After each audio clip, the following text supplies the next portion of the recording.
Hello friend, welcome to positive way of study channel. तो दोस्तों, आज हम डिस्कस करने जा रहे हैं फिजिक्स के topic electric charge and field यानी विद्युतावेश समय क्षेत्र के बारे में। तो जानते हैं इलेक्ट्रिक चार्ज क्या है और कैसे उत्पन्न हुआ।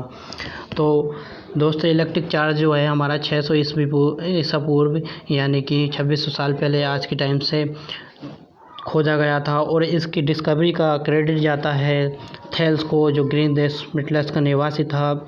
उस समय पदार्थों का जो है बहुत सारे ऐसे युगल प्राप्त होते थे यानी कि पेयर प्राप्त होते थे जो परस्पर रगड़ने पर हमें जो है छोटी वस्तुओं को अपने ओर आकर्षित करते हुए नजर आते थे, या भूसे को तिनकों पर या गोलियों को कागज पर टुकड़े आदि रगड़ने पर यह महसूस होता है कि वो हल्का सा अपनी ओर आकर्षित कर रहे हैं। तो दोस्तों, इसको जो है आप जो है अपने घर पे इस क्रियाकलाप को अपने घर पे भी करके देख सकते हैं। जैसे कि एक कागज़ की लंबी पट्टी को धीरे से रेशम के धागे में बांध कर उस पर इस्त्री करने के बाद या रेशम के धागे को या कागज़ की पट्टी को इस्त्री करने के बाद टेलीविज़न के सामने या कंप्यूटर स्क्रीन मॉनिटर के सामने लाए जाएं तो देखते हैं कि वो पट्टियाँ पर्दे की ओर आकर्षित होने लगती हैं। पर्दे की ओर आकर्षित होने लगती हैं या उसकी ओर छड़ के पर्दे पे चिपक जाती है, उसकी छड़ के पर्दे पे चिपक जाती है, जिससे ये मालूम होता है कि उस छड़ में कुछ ना कुछ चार्ज आया है। तो ये जो चार्ज होते हैं दोस्तों, दो टाइप के होते हैं। एक नेगेटिव चार्ज होता है, दूसरा पॉजिटिव चार्ज होता है, यानी कि ऋणावेशित चार्ज बोलते हैं, और दूसरा चार्ज को धनावेशित चार्ज बोलते हैं। ये चार्ज हमारे इन डायग्रामों में दिखाए गए हैं, डायग्राम्स में यानी चित्र में दिखाए गए हैं। जैसे कि प्लास्टिक की छड़ को कांच की छड़ से रेशम के धागे पे बांधने पर ये महसूस होता है। इसी तरह से दोस्तों, हमारे चार्ज नेगेटिव होते हैं तो वो रिपल्सन कहलाते हैं, और पॉजिटिव होते हैं तब भी रिपल्सन कहलाते हैं। अगर हमारे चार्जों की पोलैरिटी दोस्तों अगर डिफरेंट होती है तो हमारे चार्ज वो कहलाते हैं अट्रैक्टिव टाइप चार्ज कहलाते हैं।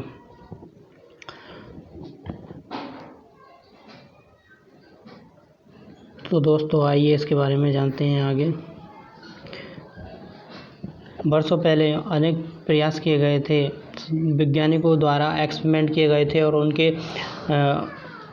एक्सपेरिमेंट का एनालिसिस किया गया था, और उन एनालिसिस में ये पाया गया कि उस निष्कर्ष से दोस्तों ये निकला कि एक राशि होती है जिस राशि को हम विद्युत आवेश कहते हैं, और ये राशि हमारी दो टाइप की होती थी, यानी दो प्रकार की होती थी। एक तो सजातीय होती थी जिसको हम रिपल चार्ज बोलते हैं, और दूसरी हमारे विजातीय होती थी जिसको हम अट्रैक्टिव चार्ज बोलते हैं, या विजातीय आवेश जो एक दूसरे को आकर्षित करता है। ये प्रदर्शित करते हैं कि अगर छड़ को छुएं संकरे की गोली में स्थानांतरित हो जाते हैं। ये कहा जाता है कि सरकंडे की जो गोलियां थी विद्युत में द्वारा आवेशित होती थी। वो गुण जो दो प्रकार के आवेशों या वह गुण जिसमें टू टाइप के चार्ज होते हैं या टू टाइप चार्ज होते हैं, आवेश की ध्रुवता कहलाते हैं। आगे देखते हैं दोस्तों।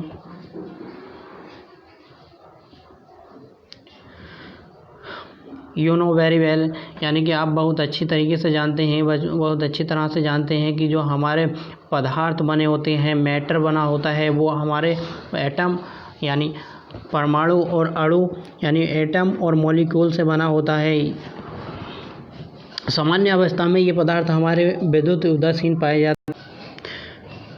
उनमें आवेश होता है, लेकिन वो आवेश ठीक संतुलित होते हैं जो अणुओं को संभालने। तो दोस्तों, किसी उदासीन वस्तु को आवेशित करने के लिए उसमें हमें आवेश जोड़ने तथा हटाने की आवश्यकता होती है। यदि हम कहते हैं कि कोई वस्तु आवेशित है तो वो सदैव आवेश के अधिक के या अभाव का उल्लेख करते हैं। यानी कि किसी वस्तु में अगर आवेश है तो वो ये शो करती है कि इसमें या तो आवेश ज़्यादा है या इसमें आवेश की कमी है। तो या ठोसों में कुछ इलेक्ट्रॉन होते हैं, ठोसों में कुछ इलेक्ट्रॉन परमाणु कम कसकर आबाद होने के कारण, यानी कम कस के बंधे होते हैं, जिससे वो एक दूसरे में स्थानांतरित हो जाते हैं। इस प्रकार जो वस्तु है अपने कुछ इलेक्ट्रॉनों को खो देती है, खोकर धनावेशित हो जाती है, यानी वस्तु में से कुछ इलेक्ट्रॉन निकल जाते हैं, तो उस वस्तु को धनावेशित वस्तु बोलते हैं। इसी प्रकार किसी वस्तु को कोई वस्तु अपने अंदर उन इलेक्ट्रॉन को अवशोषित कर लेती है या ग्रहण कर लेती है, तो उसको हम ऋणावेशित वस्तु बोल देते हैं। जब हम कांच की छड़ को किसी रेशम से रगड़ते हैं तो क्या होता है कि कुछ इलेक्ट्रॉन कपड़े में स्थानांतरित हो जाते हैं। इस प्रकार छड़ धनावेशित और तथा रेशम ऋणावेशित हो जाती है, क्योंकि जो छड़ है उससे इलेक्ट्रॉन निकल जाते हैं और जो रेशम है वो इलेक्ट्रॉन को अब्जॉर्ब कर लेती है। तो जिसके रगड़ने की प्रक्रिया से जो है वो हमारा रेशम ऋणावेशित हो जाता है। और जब किसी वस्तु को किसी अन्य वस्तु से रगड़ा जाता है तब भी वो क्या हो जाती है, आवेशित हो जाती है। यही कारण है कि रगड़ द्वारा वस्तुओं में आए आवेश को दर्शाने में हमें पदार्थ के कुछ पेयर तक ही अटके रहना पड़ता है।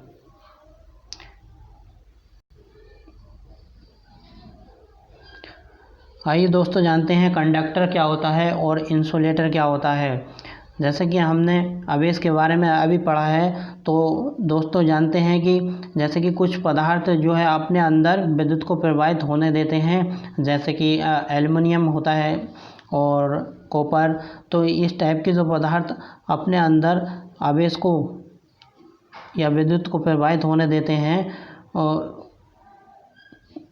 तो इस टाइप के जो पदार्थ हैं जिनमें आसानी से विद्युत प्रवाहित हो जाती है उसको हम चालक कहते हैं, यानी कंडक्टर बोलते हैं, जिसके द्वारा हम घरों में इलेक्ट्रिसिटी यूज करते हैं। इनमें ऐसे इलेक्ट्रिक चार्ज होते हैं जो पदार्थ के अंदर गति के अपेक्षाकृत फ्री होते हैं, यानी उनमें गति नहीं होती है, यानी मोशन नहीं होता है। धातुएं और मानव जंतु शरीर पृथ्वी का चालक हैं, यानी किसी शरीर में विद्युत प्रवाहित आसानी से हो जाता है, इसी कारण इंसान को बिजली का झटका लगता है। लकड़ी और या अन्य धातुएं जो अधातु कहलाती हैं अपने प्रवाहित होने वाली विद्युत धारा का वो बहुत ज़्यादा विरोध करते हैं, इसी कारण उनको हम विद्युत रोधी बोल देते हैं और वो क्या कहलाते हैं, हमारे इंसुलेटर बुलाते हैं। यानी जिनमें इलेक्ट्रिक करंट का फ्लो होता है वो हमारे कंडक्टर कहलाते हैं या चालक कहलाते हैं, और जो विद्युत इलेक्ट्रिक करंट का अपोज करता है यानी विरोध करता है वो हमारे कंडक्टर इंसुलेटर कहलाते हैं। तो अधिकांश इन वर्गों को यानी ऊपर वर्णित इन दो वर्गों में किसी एक में आते हैं। आगे देखते हैं अर्थिंग और ग्राउंडिंग। हमारा एक नेक्स्ट टॉपिक अर्थिंग और ग्राउंडिंग है। तो दोस्तों अर्थिंग और ग्राउंडिंग क्या होती है, जैसे कि आप जानते हैं अगर किसी चालक को यानी किसी आवेशित वस्तु को जिसमें हमारा चार्ज हो या इलेक्ट्रिक करंट फ्लो हो पृथ्वी के संपर्क में लाते हैं तो उसका अतिरिक्त आवेश जोड़ने वाले चालक जैसे कि हमारा शरीर ये जो है धारा उत्पन्न करके भूमि में चला जाता है। तो आवेशों के भूमि के साथ यानी जो चार्ज हैं वो अर्थ के साथ डिस्ट्रीब्यूट प्रोसेस को चार्ज के साथ भूमि के अंदर डिस्ट्रीब्यूट प्रोसेस को हम अर्थ ग्राउंडिंग भी कहते हैं। और जो हमारा अर्थ ग्राउंडिंग होता है वो इलेक्ट्रिक सर्किट और उससे बनी अनुप्रयुक्तियों की सुरक्षा के लिए की गई व्यवस्था है, यानी कि जो हमारा फॉल्ट हो जाता है उसकी यूज की वजह से यानी उसकी प्रोटेक्शन के लिए सुरक्षा की वजह से यह हम ग्राउंडिंग करते हैं। धातु की एक मोटी प्लेट जो भूमि में गहराई तक गाड़ देते हैं। इस प्लेट से मोटे तारों को निकालकर भवन में एक तार का उपयोग मुख्य यानी कि जो मेन होती है उसके निकट ग्राउंडिंग के लिए किया जाता है। तो दोस्तों आप अच्छी तरह से जान गए होंगे कि ग्राउंडिंग किस तरह से करते हैं। एक तीसरी श्रेणी का चालक होता है, यानी एक तीसरी श्रेणी का मटेरियल होता है जिसको हम अर्धचालक बोलते हैं। इसमें होता क्या है दोस्तों, जो चार्ज होता है उसकी मोशन की गति में अपोज उत्पन्न होता है, यानी जो चार्ज की मोशन होता है उसमें अपोज उत्पन्न होता है, और इस अपोज की वजह से, इस अवरोध के परिणाम से चालकों का ये विरोधी मध्यवर्ती होता है, और इसी को हम अर्धचालक बोलते हैं। इंग्लिश में दोस्तों इसको सेमीकंडक्टर बोलते हैं।